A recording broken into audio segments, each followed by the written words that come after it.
Anda, rekan sejawat saya dan pemberi belajar saya, dengan tujuan agar saya bisa mengimplementasikan apa yang sudah saya dapatkan dalam kegiatan pembelajaran guru penggerak dengan sebaik-baiknya. Terima kasih. Wassalamualaikum warahmatullahi wabarakatuh.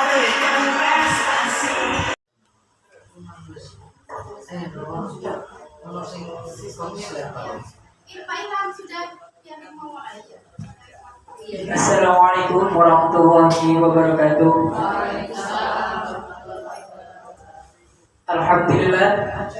Alhamdulillahirabbil alamin.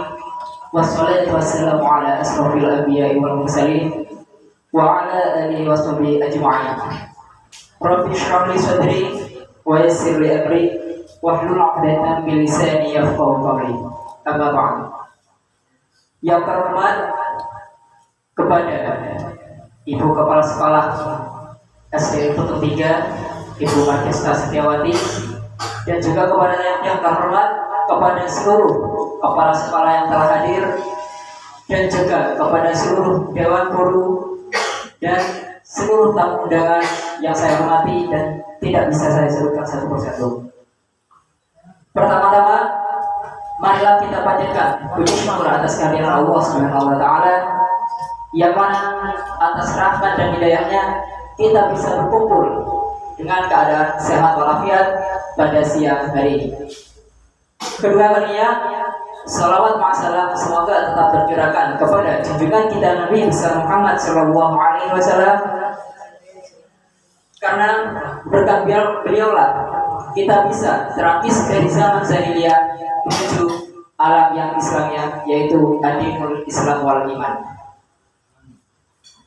Saya selaku Master of Ceremony akan membacakan susunan acara pada siang hari ini. Yang pertama yaitu pembukaan, yang kedua menyanyikan lagu Indonesia Raya dan Marching Band. Acara yang ketiga yaitu sambutan kepala sekolah. Acara yang keempat, acara inti pemaparan materi oleh narasumber. Acara yang kelima yaitu penutup atau doa. Memasuki acara yang pertama, marilah kita buka acara pada siang hari ini dengan pembacaan tawasul, dengan harapan semoga acara dari awal hingga akhir diberikan kelancaran dan kita bisa mendapatkan manfaatnya. Ila hadratin Nabi Mustafa Muhammad sallallahu alaihi wasallam wa alihi wa sahbihi wa dzurriyyatihi wa ahli baitihi. Syamillahi lahumul Fatihah.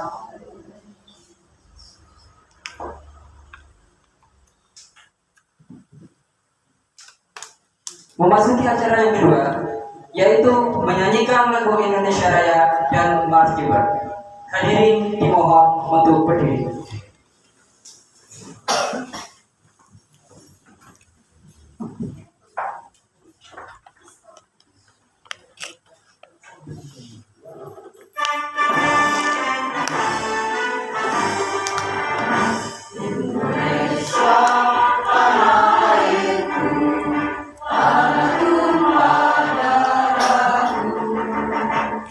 Sanalah aku berdiri jadi pandu ibuku, Indonesia kebangsaanku, bangsa dan tanah airku. Marilah kita bersatu, Indonesia bersatu. Hiduplah tanahku, hiduplah negeriku, bangsaku, rakyatku semuanya. Bangunlah jiwanya, bangunlah bangkitnya untuk Indonesia. Indonesia Raya merdeka, merdeka, tanahku, negeriku yang ku cinta. Indonesia Raya merdeka, merdeka, hiduplah Indonesia Raya. Indonesia Raya merdeka, merdeka, tanahku, negeriku yang ku cinta. Indonesia Raya merdeka, merdeka, hiduplah Indonesia.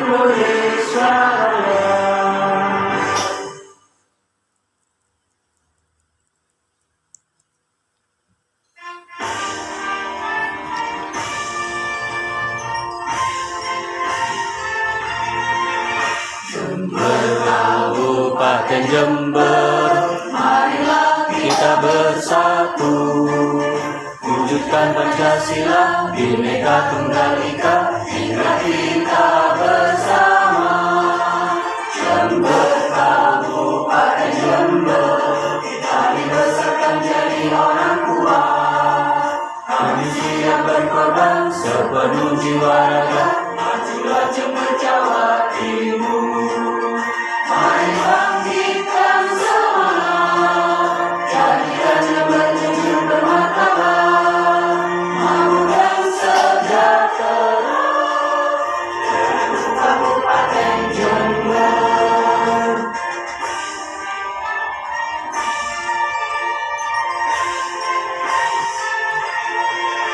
Jember, Kabupaten Jember, marilah kita bersatu, bebaskan kemiskinan, belenggu penderitaan, majulah Jember Jawa Timur.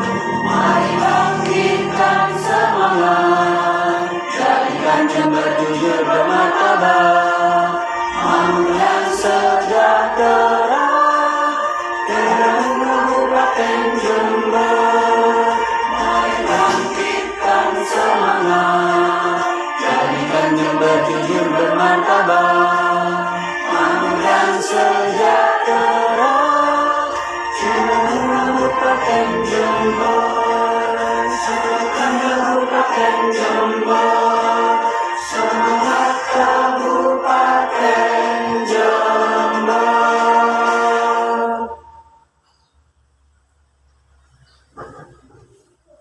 Hadirin dipersilakan duduk kembali. Memasuki acara yang selanjutnya, yaitu sambutan dari Kepala Sekolah UPTD Satuan Pendidikan SDN Petung 3 kepada Ibu Margesta Setiawati SPD, dipersilakan.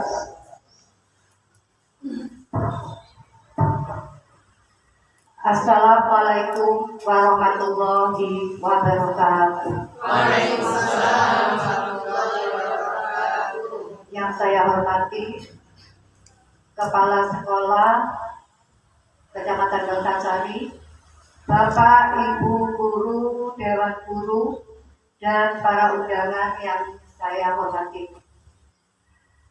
Alhamdulillah, puji syukur kehadirat Allah Subhanahu wa Ta'ala. Pada siang hari ini kita semua masih diberi kesempatan bisa berkumpul di ruang kelas ini dalam rangka kegiatan workshop diseminasi menyebarkan pemahaman dan penerapan budaya positif. Mudah-mudahan acara pada siang hari ini dapat berjalan dengan lancar. Salawat dan salam saya aturkan kepada junjungan Nabi kita, Nabi Muhammad SAW. Mudah-mudahan kita semua dan keluarga kita bisa mendapat syafaatnya di hari akhir nanti. Amin, amin, ya Rabbal Alamin. Para undangan yang saya hormati, sebelumnya saya ucapkan terima kasih yang sebesar-besarnya atas kehadirannya di lembaga kami di SDN Petung 3. Kebetulan di lembaga kami ini ada salah satu guru, Ibu Pelawati, yang lolos guru penggerak dan sekarang ini sedang melakukan pendampingan selama kurang lebih 6 bulan. Selama pendampingan banyak sekali tugas-tugas yang dikerjakan oleh beliau. Saat ini juga sebagian dari tugas yang harus dilaksanakan, yaitu melaksanakan workshop yang akan diberikan kepada para undangan. Saya harap selama pelaksanaan dari awal sampai akhir benar-benar diikuti dan dilaksanakan dengan sungguh-sungguh.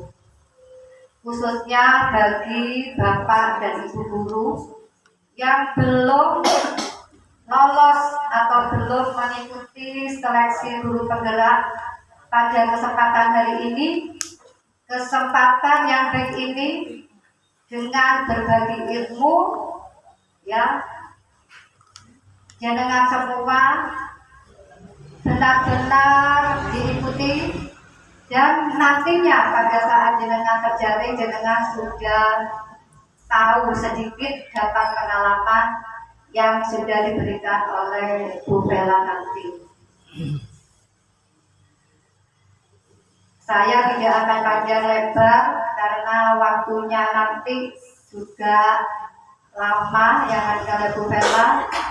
Untuk menghemat waktu, sebelum saya tutup, saya juga mohon maaf apabila dalam penyambutan saya selaku tuan rumah masih ada kekurangan, termasuk hidangan yang saya suguhkan kurang berkenan di hati Bapak Ibu. Saya mohon maaf, kurang lebihnya mohon maaf. Wabillahi taufiq wal hidayah. Wassalamualaikum warahmatullahi wabarakatuh. Waalaikumsalam warahmatullahi wabarakatuh. Disampaikan terima kasih. Memasuki acara selanjutnya, yaitu acara ini pemaparan materi oleh narasumber Ibu Felawati SPD. Kepada beliau waktu dan tempat dipersilakan.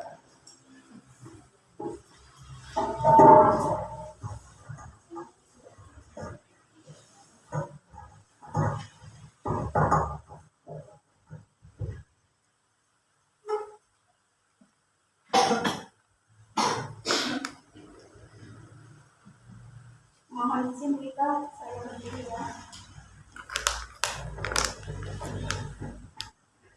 Bismillahirrahmanirrahim. Assalamualaikum warahmatullahi wabarakatuh. Waalaikumsalam warahmatullahi wabarakatuh. Alhamdulillahirabbil alamin. Assalatu wassalamu ala asrofil anbiya'i wal mursalin. Walhamdulillahirabbil alamin. Pertama-tama marilah kita panjatkan puji syukur kepada Allah Subhanahu wa taala karena sampai detik ini kita masih diberi kesehatan, kita masih diberi kesempatan untuk bertemu dan berjumpa dalam keadaan sehat walafiat. Amin Allahumma amin. Tak lupa pula salawat wa salam tercurahkan kepada junjungan kita Nabi besar Muhammad sallallahu alaihi wasallam yang nanti syafaatnya kita tunggu di hari akhir. Pertama-tama yang saya hormati Ibu Mardista Setiawati selaku Kepala Sekolah SDN Negeri 3 dan segenap tamu undangan yang hadir di hari ini. Hari ini saya akan melakukan diseminasi, menyebarkan pemahaman dan penerapan budaya positif aksi nyata modul 1.4. Tamu undangan dan rekan-rekan sekalian sudah kiranya tahu, saya tidak perlu memperkenalkan diri lagi. Nama saya adalah Felawati. Saya terjaring guru penggerak angkatan 10 dengan tujuan awal ikut guru penggerak agar kompetensi saya pribadi bisa meningkat, bisa menjadi pemimpin pembelajar baik di kelas dan di sekolah dan juga di guru saya. Seperti itu. Baik, Bapak Ibu, sebelum kita mulai diseminasi hari ini, kita akan membuat kesepakatan kelas. Tujuannya agar apa yang kita laksanakan dari pertama sampai akhir bisa berjalan lancar. Bu Linda, bisa bacakan kesepakatan kelas ini? Monggo. Kesepakatan 1. Selama kegiatan tetap berada di ruangan hingga kegiatan selesai. Ya. 2.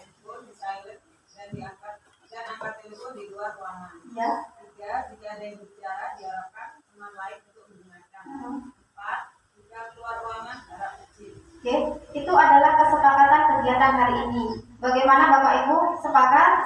Oke, sepakat. Kita lanjutkan. Nah, perhatikan video berikut. Usir cerita dulu. Iya, video. Anak-anak, minggu kemarin kita telah belajar tentang binatang mamalia. Coba, apa arti binatang mamalia itu? Coba apa? Jadi kalian tahu ya? Jadi kalian tidak ada yang belajar. Mamalia ialah binatang yang menyusui.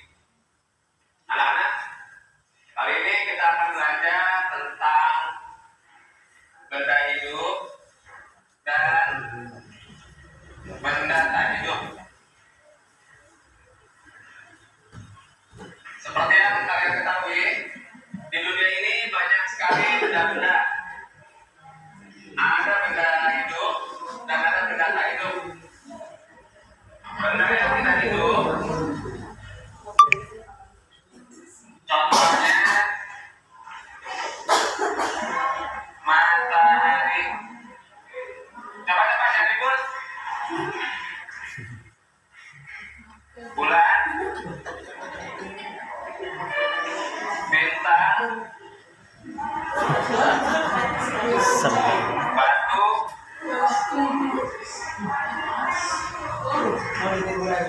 coba kalian perhatikan. Contoh benda hidup adalah ikan, sapi,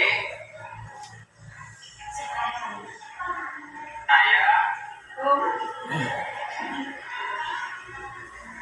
dan lain-lain. Coba kalian perhatikan ya, Bapak sedang menerangkan.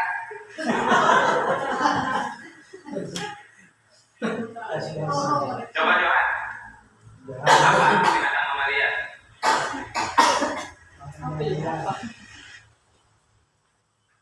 Mamalia adalah mama mamalia.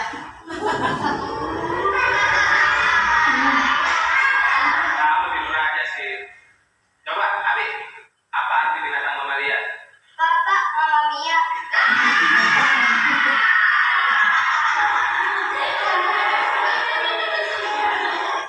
Gaji kecil, banyak potongan. Kalian pada bandel lagi. Wow. Bapak Ibu, jenengan sudah melihat video ini. Coba, saya ingin tahu apa yang terbesit di benak Bapak Ibu. Monggo, raise hand. Monggo, Bu Alif. Ya dari video itu adalah pembelajaran dari gurunya, yaitu pembelajaran searah di mana yang itu adalah gurunya, sehingga murid di situ masih dan asik kegiatannya sendiri, karena guru saat menjelaskan kurang mengarahkan pandangannya ke siswa, dia menjelaskan siswa, jadi kurang kondusif Dalam hal pembelajaran di kelas. Mungkin ada lagi, raise hand. Oke Bu, tenang. Memperhatikan video yang barusan diputar, saya mengamati di situ dari gurunya sendiri belum bisa mengkondisikan situasi kelasnya. Jadi kesiapan kelas, kesiapan anak-anak juga harus menjadi poin penting sebelum guru itu melakukan pembelajaran kelas. Jadi dianggap pembelajaran itu bagi anak-anak kurang menarik karena gurunya sibuk dengan materinya sendiri. Betul sekali jawaban dari Bu Alif dan Bu Retno, bahwa dari pembelajaran yang saya tampilkan tadi, kita introspeksi diri. Kita di kelas masih seperti itu kah? Ataukah sesuai dengan yang sekarang dengan paradigma baru seperti itu? Di sini kita bisa melihat guru hanya fokus pada dirinya sendiri. Materi selesai berarti murid-murid sudah paham. Beliau, sang guru, tidak melihat apa yang dikerjakan oleh muridnya di belakang. Nah, istilah sekarang ini lebih kerennya itu teacher center. Jadi pembelajaran berpusat pada guru. Sedangkan pada kurikulum merdeka kita diminta untuk pembelajaran yang student center, bersifat pada siswa, berpusat pada siswa. Nah, dari pembelajaran video tadi itu tidak sesuai dengan paradigma pembelajaran baru, yaitu pembelajaran dengan paradigma baru merupakan pembelajaran yang dirancang berdasarkan prinsip pembelajaran berdiferensi sehingga para peserta didik belajar sesuai dengan kebutuhannya berdasarkan tahap perkembangan sesuai teori psikologi modern untuk mewujudkan profil pelajar Pancasila. Apa saja profil pelajar Pancasila itu? Beriman dan bertakwa, kemudian gotong royong, bernalar, kritis. Itu adalah pembelajaran yang sekarang kita terapkan di sekolah, mengharapkan siswa yang berkarakter, siswa yang kita tuntut, bukan kita tuntut untuk mendapat nilai bagus. Jadi kita harus memahami karakteristik siswa seperti apa, kemudian kita tentukan metode atau model pembelajarannya. Karena kita di kelas tidak seperti dulu lagi. Kalau kita dituntut, sekarang kita nuntun siswanya karena mereka sudah punya kodrat alam dan kodrat zaman seperti itu. Kemudian pada materi eksplorasi konsep ini ada 6 materi yang kami pelajari di sini. Yang pertama yaitu disiplin positif dan nilai-nilai kebajikan universal. Yang kedua, teori motivasi, hukuman dan penghargaan, restitusi. Yang ketiga, keyakinan kelas. Yang keempat, kebutuhan dasar manusia dan dunia berkualitas. Yang kelima, restitusi. 5, posisi kontrol. 6, restitusi. Segitiga restitusi. Nah, Bapak Ibu, kita sampai pada materi pertama, disiplin positif. Apa arti disiplin menurut jenengan-jenengan yang selama ini jenengan pahami? Tertib, patuh pada peraturan. Jika melanggar dapat hukuman, dan seperti itu. Pemahamannya selama ini seperti itu. Nah, disiplin berasal dari bahasa Latin, yaitu belajar, yang artinya belajar, kata disiplin. Disiplin mengacu pada disiplin diri yang memiliki tanggung jawab terhadap apa yang dilakukannya berdasarkan nilai-nilai yang diyakini. Disiplin positif, di sini diingat-ingat, disiplin positif merupakan salah satu cara penerapan disiplin yang bertujuan untuk menumbuhkan kesadaran serta memberdayakan peserta didik tanpa imbalan, penghargaan, ancaman.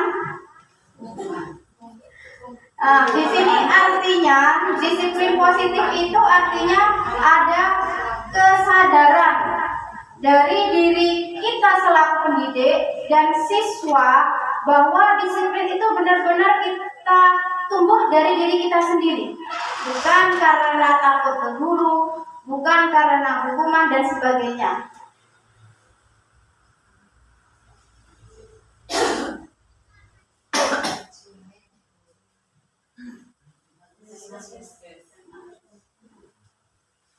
Disiplin positif dalam rangka menciptakan lingkungan positif di sekolah, apakah harus kita tinjau lagi?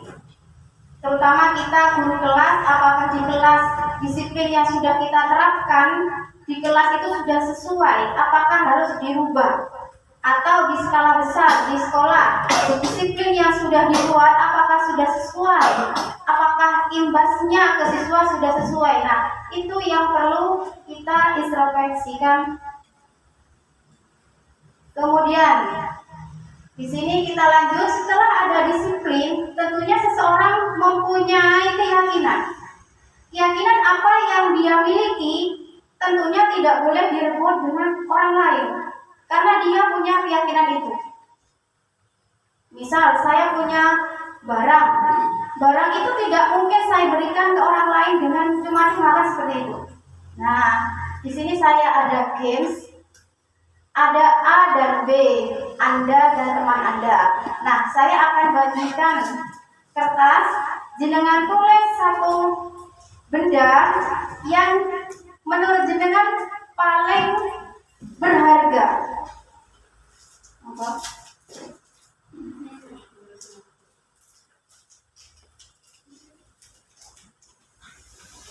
Satu benda yang sangat berharga. Kemudian setelah itu lipat kertasnya, jenengan genggam. Kira-kira teman di sampingnya mampu enggak membuka genggaman yang sudah jenengan pegang kertasnya? Teman jenengan boleh membujuk, merayu.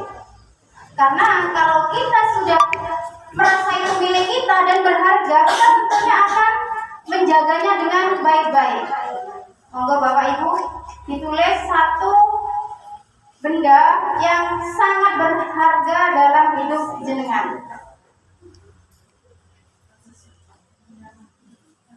Monggo. Monggo sudah yang merasa jenengan itu paling berharga dan paling berguna sehingga orang lain itu tidak bisa. Tapi apakah jenengan tetap bisa Bapak Ibu untuk membuka genggaman ini? Di sini gamenya, teman Anda akan mencoba dengan sekuat tenaga dengan berbagai cara untuk meminta Anda memberikan benda tersebut. B artinya teman Anda bisa membujuk, mengancam, menghardik, merayu, menyuap apa saja, asalkan mau membuka kepalan tangan yang sudah berisi benda yang sangat jenengan.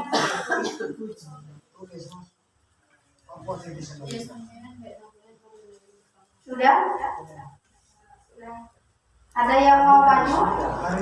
2 orang? Monggo. Bu Viva, monggo.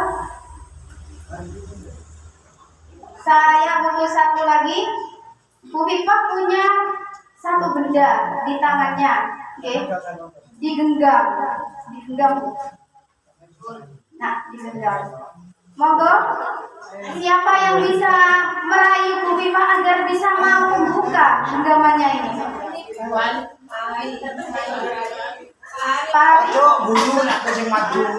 Monggo, Bu Ali, monggo. Aku sing maju dulu nak. Situ. Mas maju, kira-kira. Nah, yang pegang adalah Bu Viva. Monggo jenengan rayu, bisa enggak jenengan ngerayu Bu Viva untuk membuka genggamannya tadi? Kakakku yang cantik, saya boleh nggak itu genggaman membuka genggaman kakak? Ada cantik kalau bisa membuka gitu. Karena kalau Promosi pribadi. kalau nggak diberikan nanti saya kasih dulu ya. Saya nggak suka kue. Saya punya nih apa ya? Saya kasih uang. Betul. Memangnya uang. Karena kalau saya berikan saya sudah pada waktu. Kapan mau waktunya? Dedek. Aduh, gimana ya pakai dengan cara apa ini ya? Kalau itu Biarkan. kalau kakak bisa nggak mau memberikannya, nanti saya nyewa orang di Tegir-Tegir. Ancaman berarti ini berupa ancaman ini. Suami saya sudah standby di sana. Nanti suaminya kalau dikirim dengan sepeda motor itu gimana? Ada banyak temannya nggak? Masa setiap hari dengan temannya? Kan bisa toling-toling ya? Susah banget. Oke, tepuk tangan Bapak Ibu. Terima kasih atas atensinya Bu Viva sama Bu Alif. Nah, tadi itu adalah contoh bahwa kita jika mempunyai sesuatu yang berharga, kita akan menjaganya. Walaupun dibujuk, rayu, dikasih ini, diancam, akan tetap menjaganya. Sama seperti kita implementasikan apa yang sudah kita yakini kebaikannya, kita berikan kepada siswa kita. Disiplin positif yang kita berikan kepada siswa harus sesuai dengan karakter siswa seperti itu. Jadi kita lanjutkan, yaitu tentang perubahan paradigma stimulus respon, teori kontrol, dan teori pilihan. Siapa yang sesungguhnya memiliki kontrol? Nah, siapakah? Diri sendiri? Orang lain kah? Atau kelompok? Tentunya diri sendiri. Kita yang memiliki. Seperti itu. Karena kita tidak akan mudah dibujuk rayu dengan orang lain karena kita punya kontrol di diri seperti itu. Nah, di sini stimulus responnya kita mencoba mengubah orang agar berpandangan sama dengan kita. Kemudian teori kontrolnya kita berusaha memahami pandangan orang lain tentang dunia. Nah, ini stimulus responnya. Kemudian perilaku buruk dilihat sebagai suatu kesalahan. Semua perilaku memiliki tujuan. Misal, kita berperilaku seperti ini. Tentunya kita punya tujuan walaupun kadang dengan orang lain itu dianggap salah. Karena kita punya dasar untuk kita melakukan itu. Kemudian orang lain bisa mengontrol saya, tapi hanya Anda, hanya kita yang bisa mengontrol diri kita sendiri. Kemudian saya bisa mengontrol orang lain, Anda tidak bisa mengontrol orang lain. Kemudian pemaksaan ada pada saat bujukan gagal. Kalau jenengan sudah membujuk, sudah dirayu, tapi gagal, maka akan ada paksaan berupa ancaman seperti itu biasanya. Tapi pada teori pilihan, kolaborasi dan konsensus menciptakan pilihan-pilihan baru. Sama ketika kita pembelajaran di kelas ataupun di sekolah, jika ada dua pendapat guru yang berbeda, kita cari jalan tengahnya. Kita perlu berkolaborasi. Karena di satu sekolah itu adalah tim untuk kegiatan pembelajaran. Kemudian model berpikir menang kalah, maju mundur seperti itu. Nah, di sini pada teorinya kita model berpikir menang-menang. Artinya apa? Kita harus selalu berpikir maju seperti itu, Bapak Ibu. Baik, kita lanjutkan.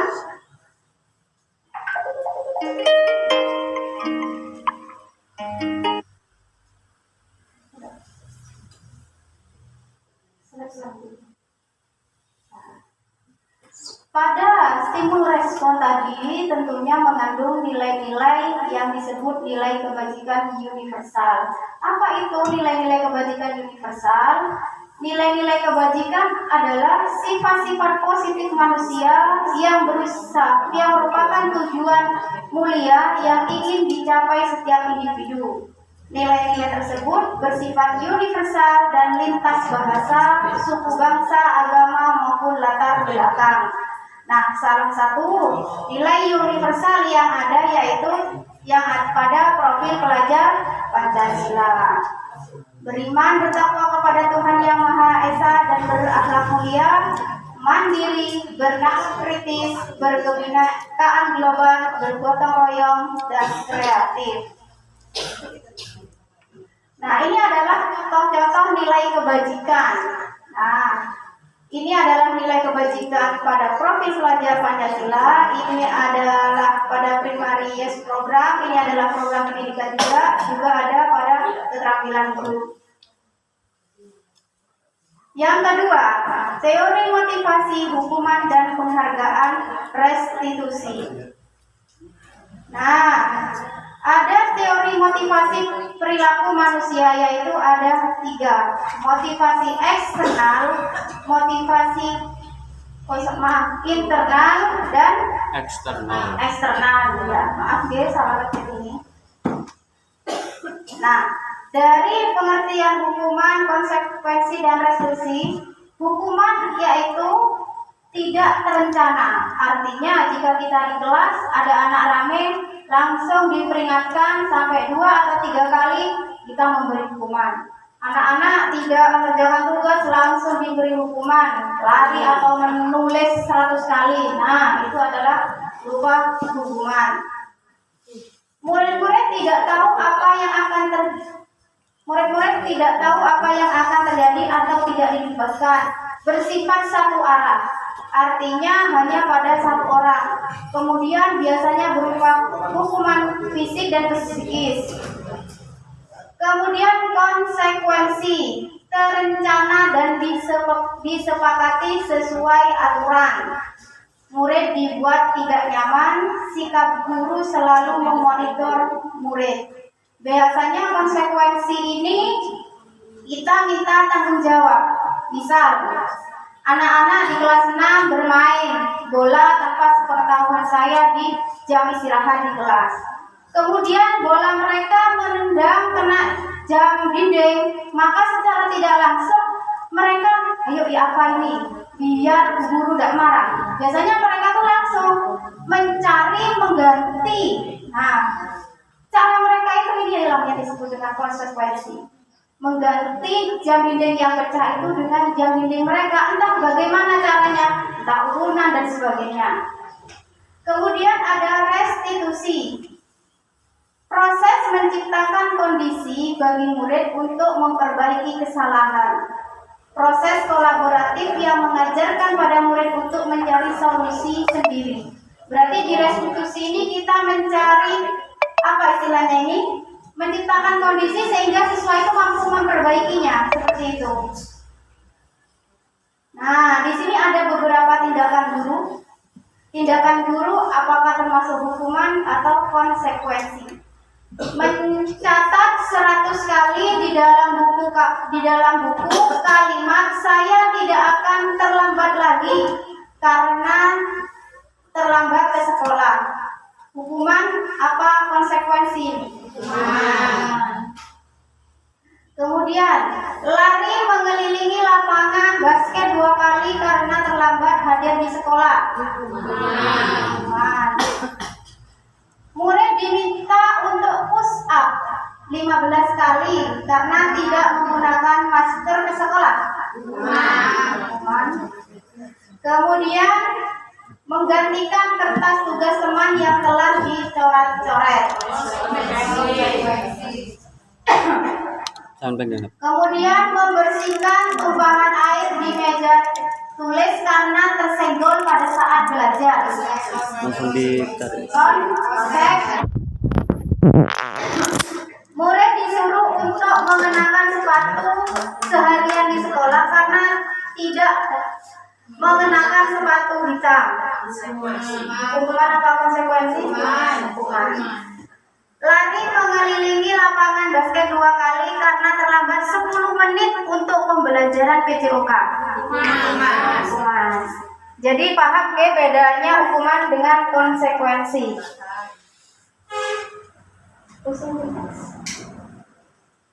Next lagi. Nah, kadang ada di modul kita itu dihukum oleh penghargaan. Bagaimana maksudnya? Ada yang tahu? Dihukum oleh penghargaan. Kita loh dapat penghargaan kok malah merasa seperti dihukum. Kenapa? Mau ada yang tahu? Udah nih? Bahwa penghargaan itu sebagai hukuman, apabila kita itu diberi penghargaan, itu malah akan menimbulkan anak itu pasif, anak itu tidak kreatif, dan dia kalau nanti misalnya melakukan pekerjaan dan kan dia hanya berharap untuk mendapatkan penghargaan. Ya apabila nanti tidak diberi, dia akan tersakiti sehingga dia tidak punya semangat lagi. Iya, betul seperti itu. Karena selama ini kita berpikir bahwa penghargaan itu senang, bahagia.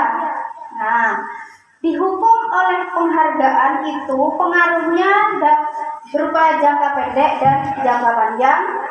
Kemudian penghargaan efektif jika kita menginginkan seseorang melakukan sesuatu yang kita inginkan dalam jangka waktu pendek.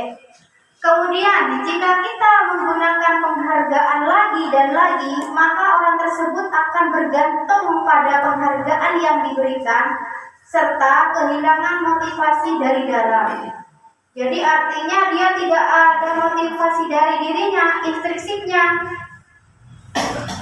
Kemudian jika kita mendapatkan penghargaan untuk melakukan sesuatu yang baik, maka selain kita senantiasa berharap mendapatkan penghargaan tersebut, kita pun menjadi tidak menyadari tindakan yang kita lakukan. Nah, jadi kadang ada kita itu, saya selalu juara 1, tapi karena juara 1 terus, teman-teman tidak mau bermain dengan saya. Nah, seperti itu. Itu bisa menjadi salah satu contoh.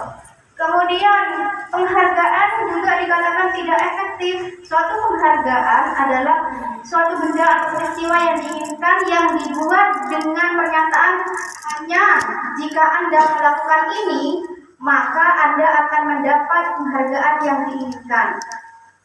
Jika saya dapat juara 1, maka teman-teman akan senang pada saya, seperti itu. Lanjut. Jika saya mengharapkan suatu penghargaan dan tidak mendapatkannya, maka saya akan kecewa dan berkecil hati.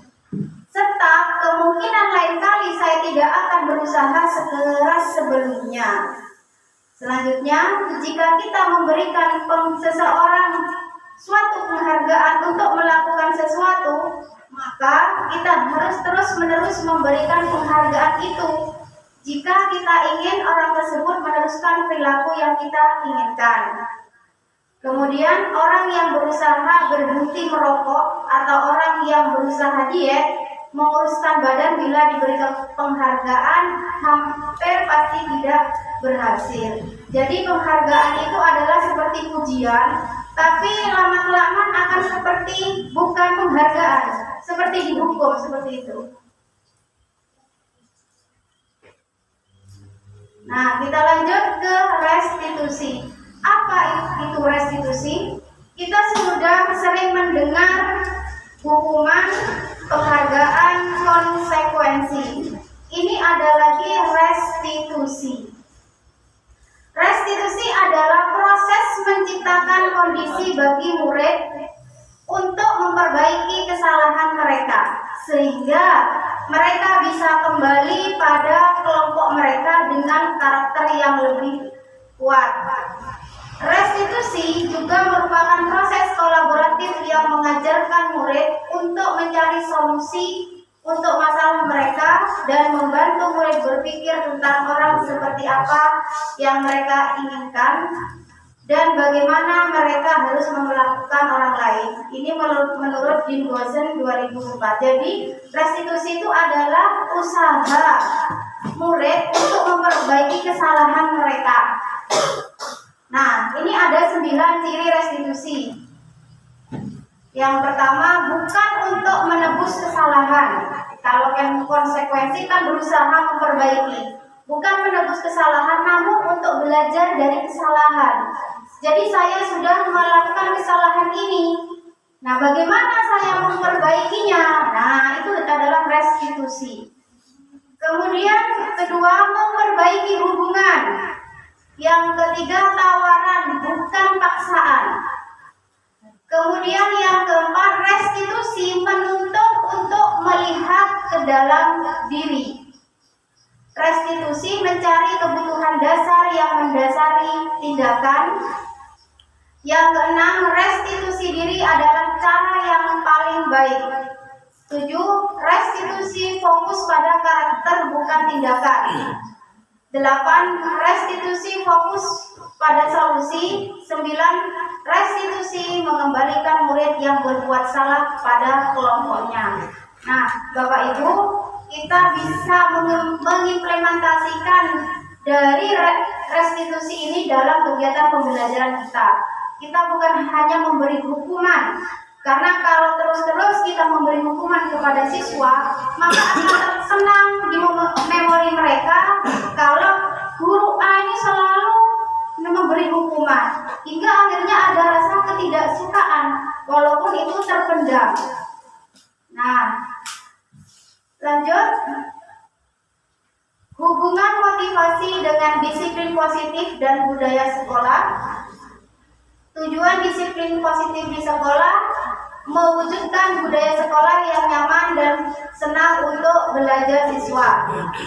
Tujuan ini akan tercapai bila menanamkan motivasi yang ketiga pada murid dan murid kita, yaitu untuk menjadi orang yang mereka inginkan dan menghargai diri sendiri dengan nilai yang mereka percaya, bersifat jangka panjang dan tidak terpengaruh akan hukuman atau hadiah.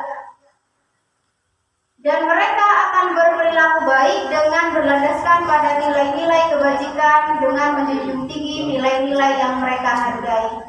Jadi Bapak Ibu, hubungan motivasi dengan disiplin positif dan budaya sekolah adanya kesadaran diri, kesadaran dari kita sebagai guru untuk membimbing anak-anak menerapkan disiplin positif di sekolah.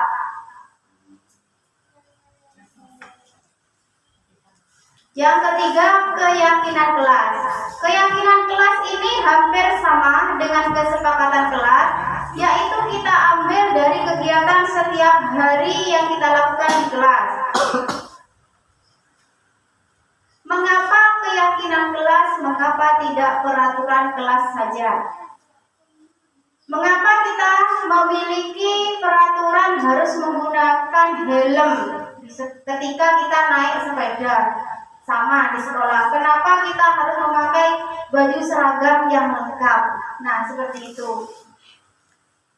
Keyakinan kelas, suatu keyakinan akan lebih memotivasi seseorang dari dalam atau memotivasi secara intrinsik.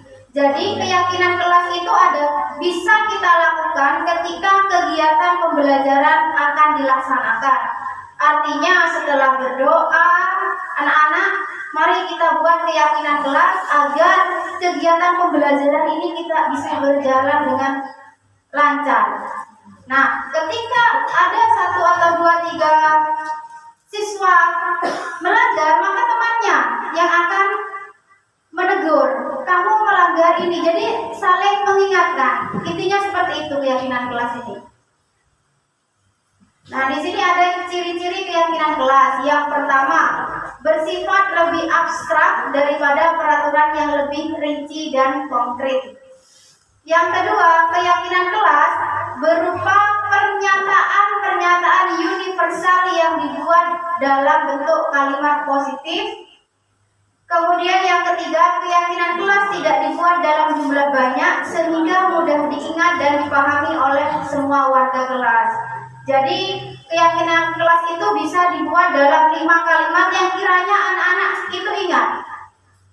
Misal ketika baris di depan, kita buat keyakinan kelas ketika masuk harus rapi, harus salim, 5S dan sebagainya. Kemudian yang keempat, keyakinan kelas merupakan sesuatu yang dapat diterapkan di lingkungan kelas tersebut. Yang kelima, pembuatan keyakinan kelas melibatkan semua warga kelas melalui kegiatan pendapat. Jadi ini kita curahkan kepada siswa, ya anak-anak, apa kegiatan yang akan kita lakukan, keyakinan kelasnya apa, seperti itu. Dan yang keenam, keyakinan kelas ditinjau kembali dari waktu ke waktu. Artinya dari 1 minggu kita membuat keyakinan kelas, apakah sesuai dengan minggu yang akan datang, kita bisa mengubahnya sesuai dengan keadaan. Nah, Bapak Ibu, dari pernyataan membuat keyakinan kelas, apakah di kelas jenengan sudah membuat keyakinan kelas? Sudah, alhamdulillah. Yang keempat, kebutuhan dasar manusia. Kebutuhan dasar manusia. Ada yang tahu kebutuhan dasar manusia apa? Makan. Makan. Tentunya makan. Apa tadi? Hidup. Hidup. Apa? Tidur. Istirahat. Ibadah. Pengakuan. Apakah kita tidak perlu kasih sayang dari orang lain? Perlu. Nah, itu adalah salah satu kebutuhan dasar manusia. Nah, di sini ada kebutuhan dasar manusia. Apa? Belonging. Apa artinya di Pak Ilham? Guru bahasa Inggris. kepunyaan. Kemudian ada fun, kesenangan. Kita perlu senang-senang kan? Happy, healing sekarang. Kan seperti itu bahasanya. Lebih kerennya. Freedom, kebebasan. Kita bebas untuk mencurahkan pendapat. Kita bebas, apalagi sekarang kurikulum merdeka, menggunakan metode media yang interaktif agar siswa itu bisa interaktif dalam kelas, kan seperti itu. Kita tidak harus menggunakan satu metode ceramah, tidak seperti itu. Kemudian ada power, apa? Kekuasaan. Nah, 5 kebutuhan dasar manusia. Yang pertama adalah kebutuhan bertahan hidup. Bisa. Kemudian di sini tentunya kebutuhan manusia yang bersifat fisiologis untuk bertahan hidup adalah kesehatan, rumah, dan makanan. Ini adalah kebutuhan utama kita. Kemudian yang kedua, kasih sayang dan rasa diterima. Kebutuhan untuk diterima di suatu kelompok, di suatu tempat. Nah, ini kita juga butuh.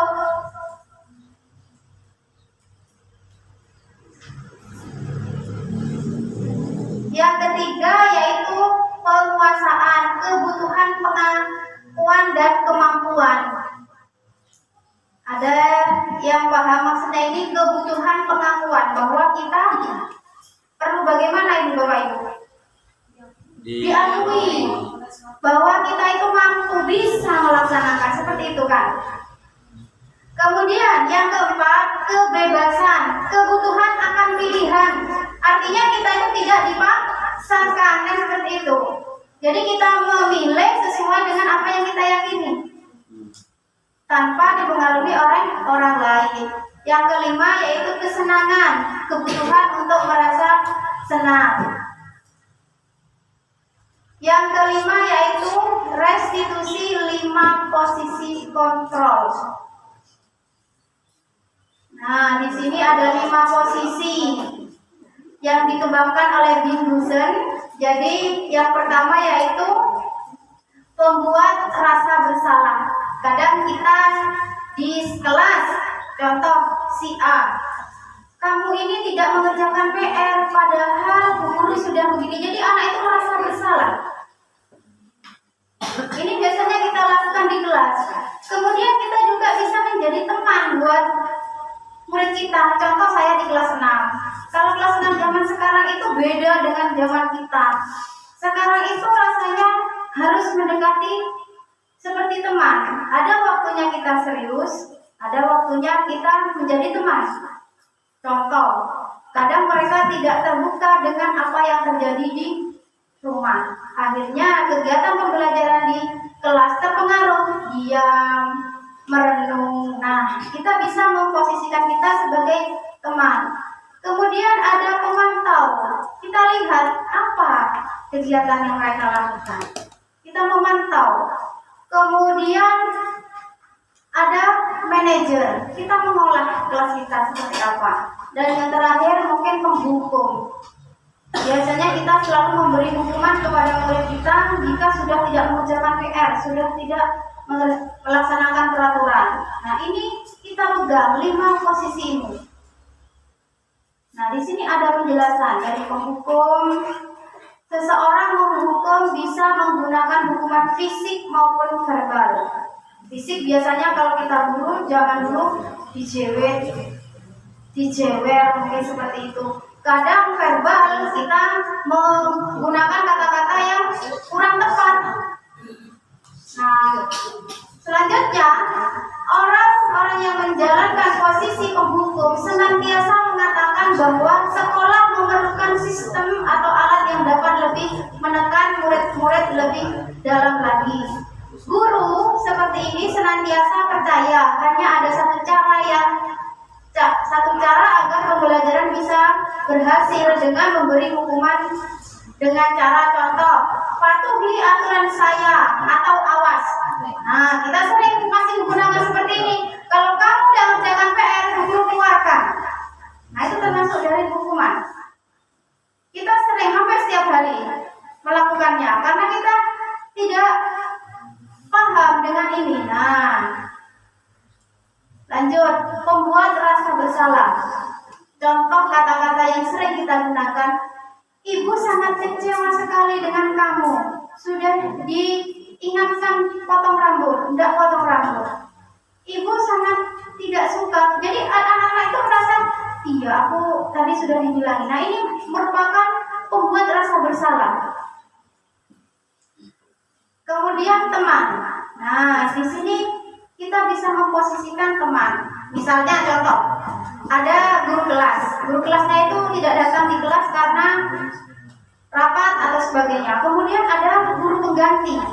Nah, guru pengganti ini datang dan berkata kelas tidak terpantau rame. Akhirnya guru A bilang, ayolah anak-anak, jangan rame. Nanti kalau rame saya dimarahi sama kepala sekolah. Nah, ini kita mengumpamakan diri sebagai teman. Kemudian pemantau. Contoh kalimat yang muncul yaitu, peraturannya apa ya? Apa sudah dilaksanakan? Padahal kita sudah membuat peraturan. Kesepakatan kelasnya kenapa dilanggar? Nah, ini bisa di posisi ini.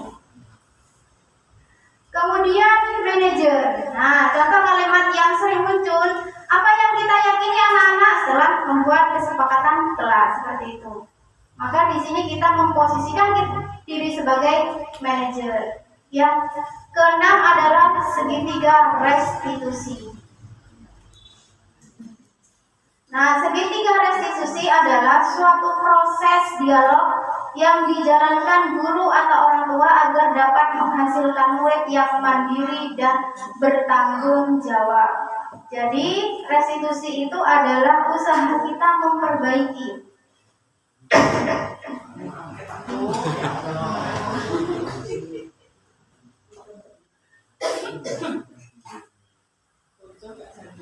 Segitiga restitusi itu menstabilkan identitas, validasi tindakan yang salah, dan menanyakan keyakinan. Itu adalah segitiga restitusi.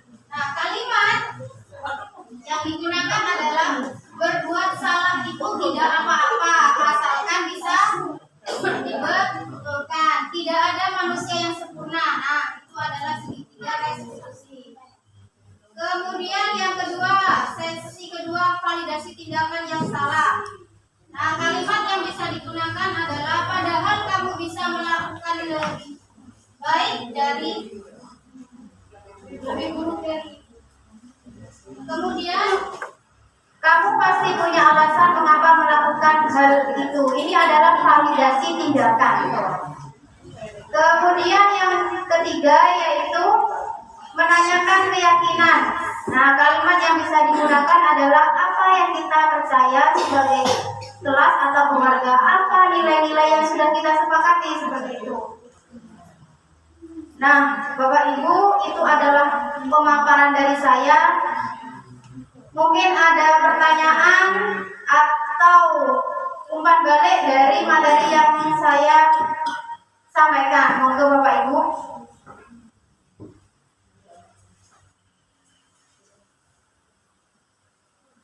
Ada pertanyaan lagi? Jelas, Bu. Jelas. Bapak Ibu, itulah materi yang saya sampaikan. Semoga apa yang saya sampaikan dapat dipahami. Saya di sini juga berusaha menyampaikan materi yang saya pahami dengan kemampuan saya yang ada. Baiklah, sebelum saya menutup kegiatan hari ini, kita salam guru penggerak dulu ya. Saya doakan semoga yang belum terjaring agar segera terjaring guru penggerak. Kenapa? Di sini tuh ilmunya sangat luar biasa. Jika saya bilang salam guru penggerak, tergerak, bergerak, menggerakkan Indonesia maju, ya. Salam guru penggerak, tergerak, bergerak, menggerakkan Indonesia maju. Baik, terima kasih. Saya akhiri kegiatan desiminasi hari ini. Terima kasih atas kedatangannya. Saya akhiri. Wassalamualaikum warahmatullahi wabarakatuh. Waalaikumsalam warahmatullahi wabarakatuh. Waalaikumsalam warahmatullahi wabarakatuh. Aki jane kate Pak. Disampaikan, terima kasih. Semoga apa yang Bapak tadi sampaikan dapat bermanfaat bagi kita semua. Amin, amin ya rabbal alamin. Memasuki acara yang terakhir, yaitu penutup atau doa, yang mana dalam hal ini akan disampaikan oleh Bapak Muhammad Ilham Bahtiar SPD. Kepada beliau, silakan.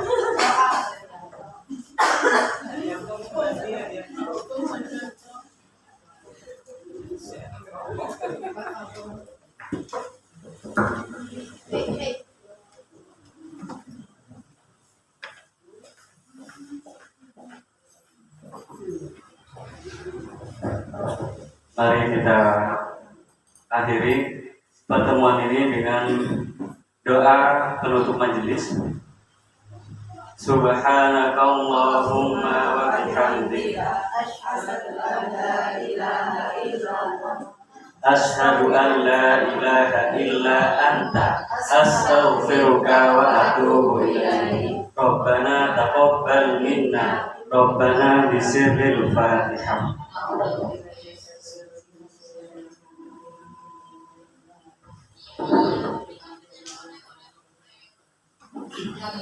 Dengan berakhirnya doa tadi, berakhir pula acara pada siang hari ini.